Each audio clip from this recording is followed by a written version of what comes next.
Welcome to the Storytelling with Data podcast, where listeners around the world learn to be better storytellers and presenters. We'll cover a wide range of topics that will help you effectively show and tell your data stories. So get ready to separate yourself from the mess of 3D exploding pie charts and deliver knockout presentations. And with that, here's Caitlin. Hi, I'm Caitlin, the newest member of the Storytelling with Data team. As the education and outreach specialist, my focus is helping people learn how Daphne Draws Data, Cole's latest book aimed at kids, can inspire a love of math in our youngest generation. So over the past 2 months, I've enjoyed watching hundreds of kids and teachers learn to turn numbers into pictures through reading Daphne Draws Data and participating in hands-on graphing activities. I love seeing those light bulb moments when kids realize that math can be both fun and practical. One of my favorite aspects of the role so far is building relationships with awesome partners who share our love of developing a lifelong love of math in kids. One of those partnerships is the feature on today's podcast. In this episode, Cole is joined by Jon Orr, founder of Make Math Moments and host of the podcast Making Math Moments That Matter. When we met Jon, we instantly connected over a shared passion for empowering educators and even parents with the tools that they need to make math fun and engaging in the classroom. You'll hear Jon and Cole discuss why drawing data can be a superpower for kids, one that helps them develop problem-solving skills and sparks their natural curiosity. They also share their own learning journeys and how these experiences have shaped their commitment to transforming math from a subject that many people find boring and confusing to one that is interesting. You can check out daphnedrawsdata.com and our YouTube channel to see a variety of activities and short videos that bring these math moments to life. And if you want to learn even more, you can register for the free Making Math Moments virtual conference happening November 15th through 17th, where you'll have access to a variety of sessions, including Cole's demo of a Daphne graphing lesson. We will put links to register for the conference and listen to the Make Math Moments podcast in the show notes. For now, get ready to dive in and explore the exciting world of teaching math in a way that engages and inspires kids. Hey there, Cole. Welcome to the Making Math Moments That Matter podcast. We're excited to speak with you today because we're excited to share your session in the upcoming virtual summit. At the time of this recording, we haven't had the summit yet, but I think when everyone hears this, it'll be after the summit and they'll be maybe wishing that they were in the summit and trying to dive in to get access to that replay, which is still there. So, hey, how you been? Let everybody know where you're coming from and what you've been up to in your world these days. Sure thing. Well, first, thanks for having me, Jon. I'm excited to be here and excited for next week's session. My name is Cole, and I run a company called Storytelling with Data, where we spend most of our time working with business people, helping them communicate effectively with numbers and graphs in a business setting. But the thing I'm more excited to share, and the topic of the session that I will be doing next week, is aimed at a different audience, a younger audience, with my new book, which is called Daphne Draws Data, a Storytelling with Data adventure. I'll just show it up here for those who are if you're watching on YouTube. The video. And this book features a lovable dragon named Daphne, who has a unique talent for drawing, and drawing something in particular, which is data. So she likes collecting information and turning it into pictures as a way to help others and make friends. And so she goes on an adventure where she's able to do this in a number of locations, in the jungle, underwater. Those who watch my session will be able to get a taste of that. And it's really meant to inspire kids and change what is often the narrative around math, or at least the narrative that I've experienced through my own kids, into something that is a superpower, not something to be feared that's complicated or boring, but really making numbers relatable to kids and questions that they may have about themselves or about the world around them. So the book, the story, is just that. It's a story. The data that Daphne draws it's very pictorial. There's not even a mention of the word graph. But then that is accompanied by a graph glossary that gets more into the details from a learning standpoint and goes through each of the types of graphs that Daphne draws in her adventures: bar charts, line graphs, pie charts, and scatter plots. And then we've been actively building out a lot of resources, mainly aimed at educators, to help bring these lessons and hands-on activities to instructors. Awesome. I think the message is an important message, and a message that all the listeners, I think, of our podcast would be leaning in towards and agreeing with, is saying like these ideas around mathematics, how to change it, how do we do that?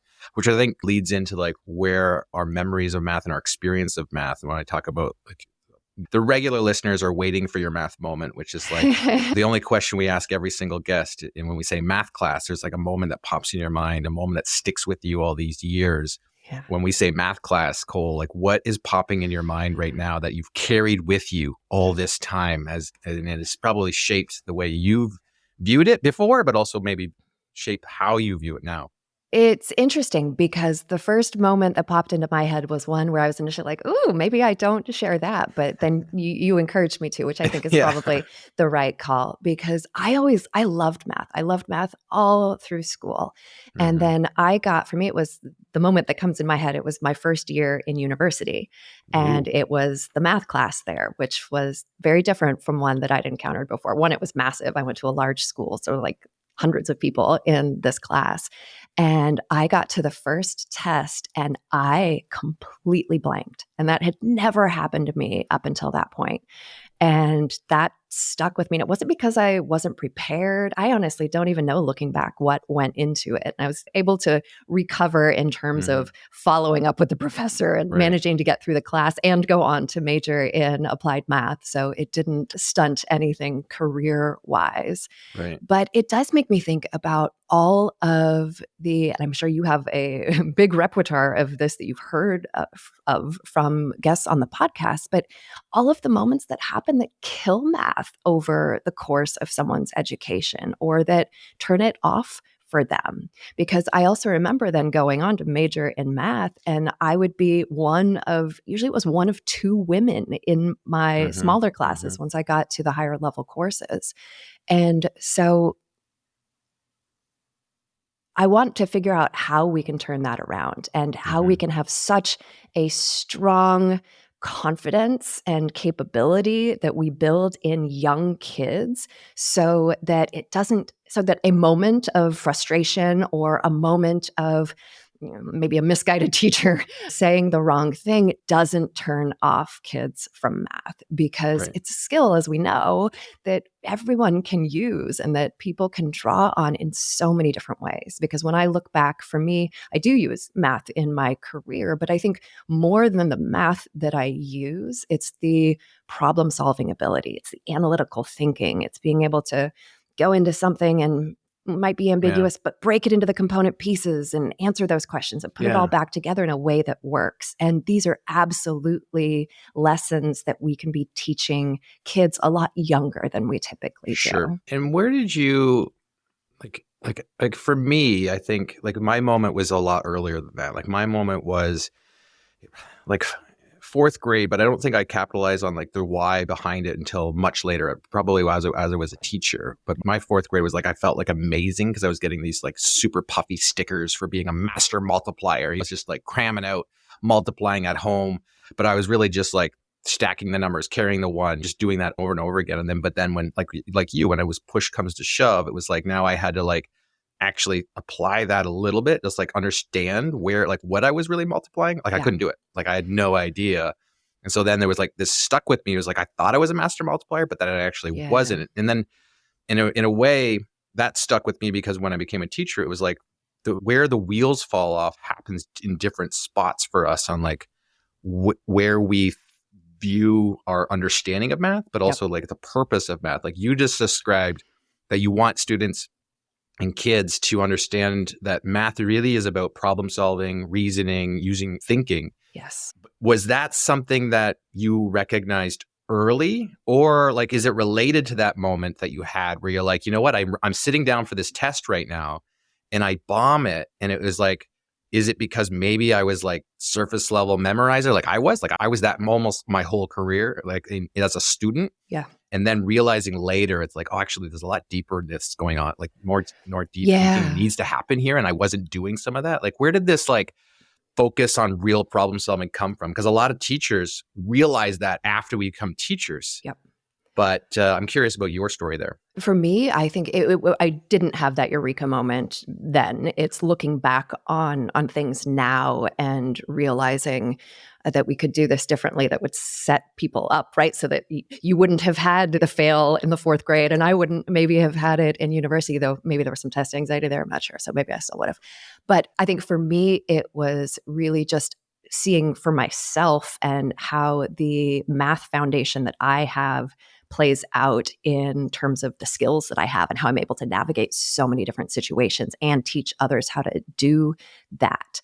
And that's where I think there is such opportunity when it comes to teaching, because what I've seen, what I remember experiencing, what your anecdote points to, and then what I've been seeing with my kids is when they're learning math, it's so abstract. It's so disconnected from their day to day that there's not this understanding, or at least not a direct connection made where they get how useful it's going to be. It just right now, it feels like one of these things that they have to slog their way through, try to figure out how to, do the multiplication or the division.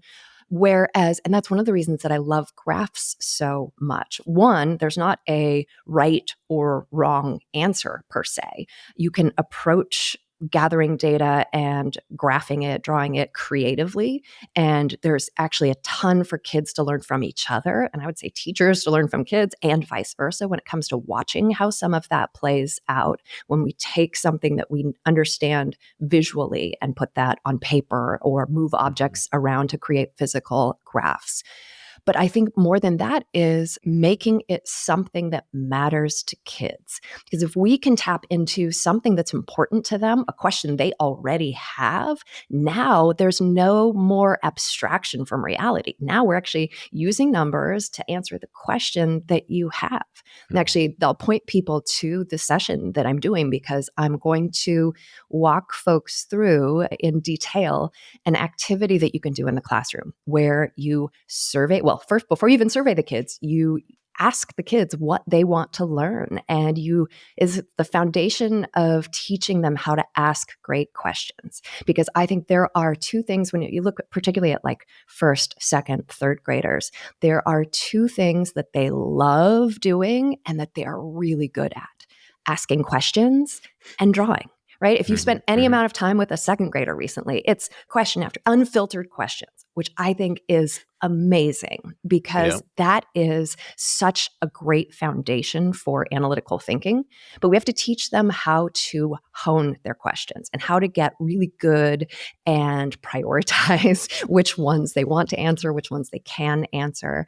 And so there's a neat group activity you can do where you seed this through some discussion and brainstorming, and then break kids into groups and have them spend some time coming up with cool questions that they're interested in. It could be things that they want to learn about their classmates or their grade. It could be decisions where their collective input can have some weight. I've worked with schools lately where that's been the case, where they've been able to ask things like, which of the following items do you want to see added to the hot lunch menu? Or it's actually things that will impact them, and they can have a collective voice to be able to influence that. And so you can have kids brainstorm, come up with questions, help them prioritize them. And I realize I need to generalize so that I don't totally cut off the content that I'll be going over next week. But folks can tune in there for more details. And then you survey them, you aggregate that data, and you can help them graph it so that now the numbers that they're working with are to answer their own questions that they're interested in. They can see the direct application, and then you can point out some of the ways that we added or we multiplied or we did these things in order to get there. And now this is the power. And that's really what I want to instill, is the confidence and the capability in kids that numbers are not magic. I hate it when numbers are portrayed as magic. Numbers are not magic. They are science, but they are extremely powerful. And when we can understand how to harness them, how to visualize them, draw them as graphs, now we've got this superpower that we are arming kids with, where they can not only ask smart questions, which they already do, but now they feel empowered to gather data and answer those questions for themselves, help them learn more about how they might do things differently in their day to day, or help them understand more about the world around them. That's great. It goes hand in hand with, I think, what our main theme for Summit, this podcast, the work that we're doing at Make Math Moments, and part of our 3-part framework for math lessons. The first component is about sparking curiosity, because I'm sure you sat in most of your school lessons where you weren't asked what questions you had about the math. We weren't provoking our students to have wonders first. And then, because basically we were telling them all the questions that they had to answer, but so they're answering questions they didn't even actually want to know the answers to. Yep. And sparking curiosity is an important component of engaging students in math lessons, but really just empowering them to own the mathematics that they're going to be working on or learning. So I love that about the session that you're going to be helping teachers with and giving them practical lessons that they can be using in their classroom. What do you say to a teacher who's going to be in the session, is going to be learning, but then and this is a common thing we know about some of the teachers who are listening, but also a lot of teachers who are listening right now are math coordinators, math coaches, and are helping teachers strengthen their own practices in their classrooms. And what they're seeing or what we're hearing is sometimes you see a teacher who just, maybe just doesn't feel as confident with the math. Like we feel very confident with the mathematics and our understanding of it because we've taken deep dives either through our education or through our experience of unpacking, say, conceptual understanding of math. And we've gone down roads. But most educators don't have time to venture down those paths because they're teaching 6 other subjects. But which means you've got an army of teachers who just don't feel that comfortable with exploring math and giving that freedom up to allow kids to ask questions. So any advice, it's a big topic, a big question, but any advice for teachers who are like, I'm just not that comfortable with mathematics when I go to teach this particular, especially around graphs? Yeah. So that's one of the reasons that we're working very hard to build out resources for educators and try to make it as easy as possible, mapping Daphne Draws Data and the lessons against Common Core standards, having discussion questions and answers for teachers to use, mocking up activities and putting together instructions that can be used in the classroom. Because I think that is one way, as you alluded to, teachers are busy. This is not their only subject a lot of the times. And so the easier we can make it for there to be plug and play sort of things, which I think isn't the only answer, certainly. I think the broader piece is helping build out the vocabulary and the confidence and capability for teachers.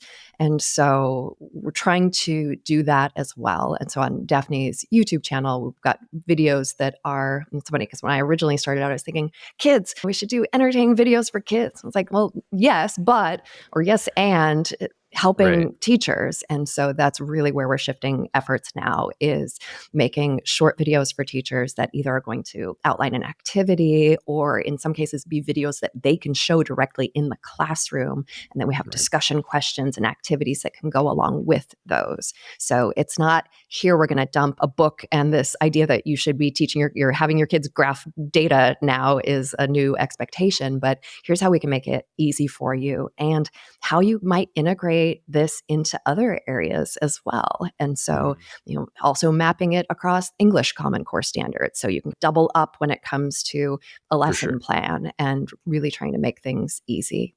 But I think in terms of getting teachers comfortable, I'm hopeful that they'll want to dive in as well, because once you get going on this stuff, it's fun. And you can let go of some of that control in a way that everyone benefits from, because the kids get to use their creativity.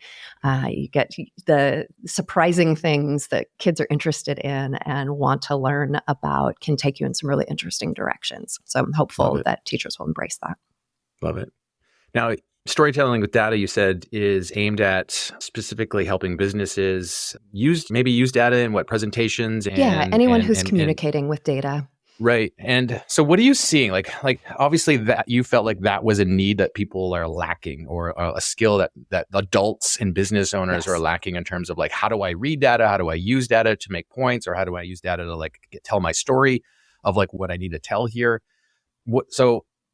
Walk us through like the connection here that you were seeing in, say, the business world, and say maybe this need or this lack of skill that adults were having, and then how it's tied to like what's happening in classrooms. Like, what are some of these like important communication skills that we maybe haven't passed on as a teacher to students, so that when they get to the business world, or they're in say the real world, that they have, say, these general graph building, graph reading, storytelling skills?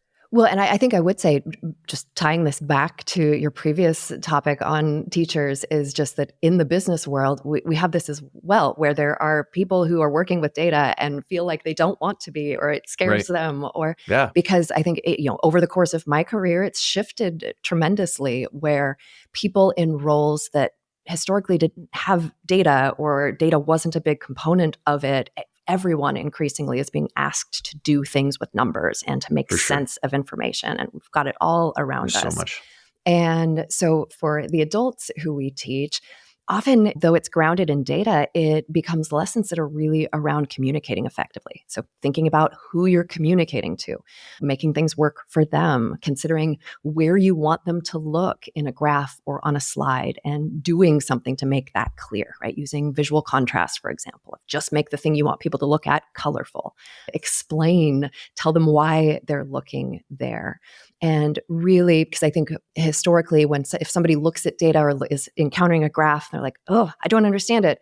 The knee-jerk reaction is to say, oh, I don't understand it. I'm not good at numbers. It's not my thing. Right. When a graph fails, or when data communication doesn't work, that's exactly what it looks like. And that's not a failure on the person looking at it. That's a failure on the designer of the information. Because when we do this well, and Daphne does this well, when we do this well, you don't even notice you're looking at a graph. You're just taking the information out of it and using it for your decision or your discussion. And so I think it was combining that. So really understanding that the skill gap at the adult level are these really basic things. This is not rocket science. These are things that we can teach and that sound obvious when you say them, but until somebody says them, nobody really thinks about them. And they're things we could teach much earlier, because one of the sentiments that we hear come up again and again with the adults that we work with is, why hasn't anybody ever said this to me before? Why didn't I learn this sooner?